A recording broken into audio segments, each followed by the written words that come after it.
नमस्कार, मी संतोष सुतार आणि आपण पाहतात सीएल माझा.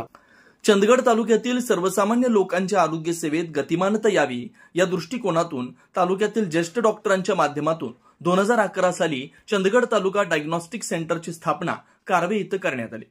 सेंटरची वार्षिक सर्वसाधारण सभा संस्थेच्या सभागृहात मोठ्या उत्साहात संपन्न झाली. यावेळी नूतन अध्यक्ष म्हणून नागनवाडीचे डॉक्टर विलास अनंत पाटील यांची तर उपाध्यक्ष म्हणून पाटणे फाट्यावरील डॉक्टर सतीश केदारी पाटील यांची निवड सर्वानुमते करण्यात आली.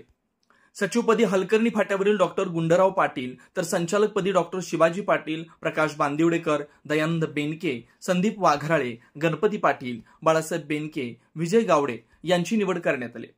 तर सल्लागार कमिटीमध्ये डॉक्टर विलास पाटील, राजाराम नरसू गावडे, परशुराम सुबराव पाटील, एकनाथ पाटील, चंद्रकांत पाटील, संजीव वीरभद्र पाटील, अर्जुन हन्नूरकर, नितिबा घोळबा यांचा समावेश करण्यात आला.